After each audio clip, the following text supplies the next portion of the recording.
Hello and welcome to the history of Stargate Atlantis. Today's episode we're going to be covering Teyla, Emmagan.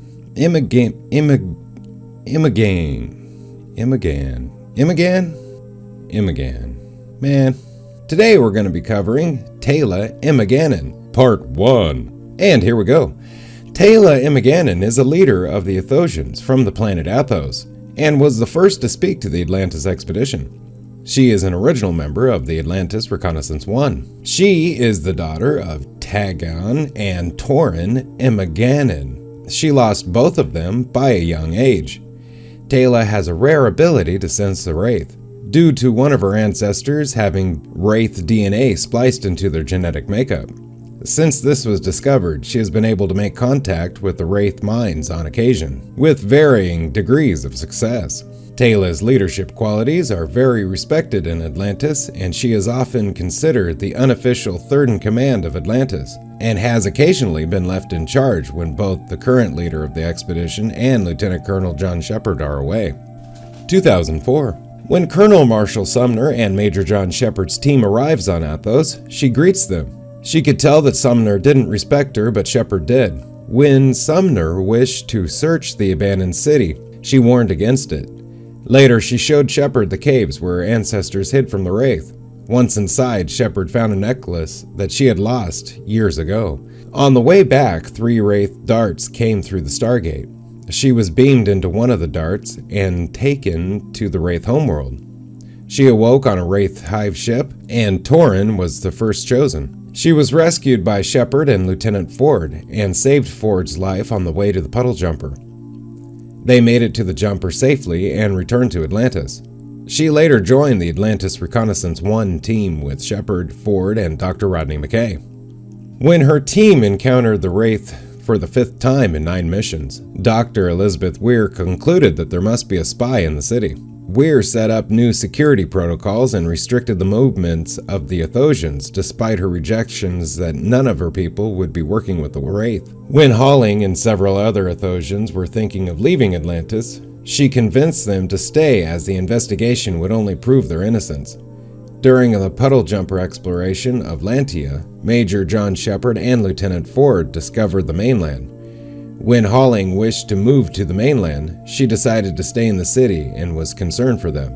After the Athosians relocated to the mainland, she and her team traveled to an unnamed planet. While deciphering ruins, Shepard sent her with Ford to find the inhabitants to help with translations. While they were away, the Wraith attacked the ruins.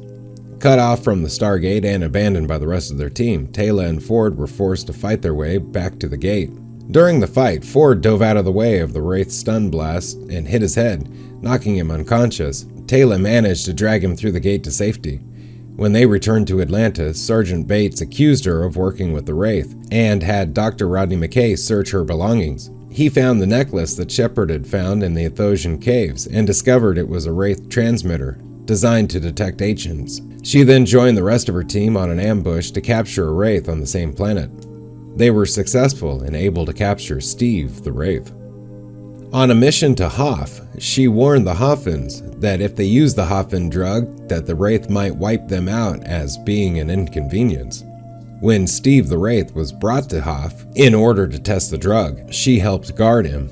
When half the people received the drug fell ill, she assisted Dr. Carson Beckett in trying to treat them, but most of the people died, including Perna. After the discovery of M5S-224's powerful atmosphere, she traveled to Earth with Major John Shepard to brief Stargate Command on the situation in the Pegasus Galaxy. After the briefing, Shepard took her shopping, and then to his apartment. When some of Shepard's deceased friends began to arrive, he knew something was wrong, and he shot one of them to see if it was real. Fortunately, this was all an illusion created by the inhabitants of the planet, and she never actually left Pegasus. 2005. While sparring in the Atlantis gym with Major John Shepard, a team of scientists released an ancient nanovirus. They were told by Dr. Elizabeth Weir to stay put as she quarantined the city. When Dr. Peterson breached the quarantine, Shepard ordered Sergeant Bates to open the doors on the gym despite Weir's refusal. They put on hazmat suits and were able to find Peterson. He ran for a transporter and Shepard shot him, but not before he entered the transporter and transported to the mess hall. Once he entered the mess hall, the city's sensors detected the virus, and the city entered a quarantine lockdown. Once they realized that they could move through the city because of their hazmat suits, she headed for the mess hall to calm everyone down, and Shepard went to McKay's lab. Once in the mess hall, she was attacked by Lieutenant Crown, and her hazmat suit was torn, exposing her to the virus.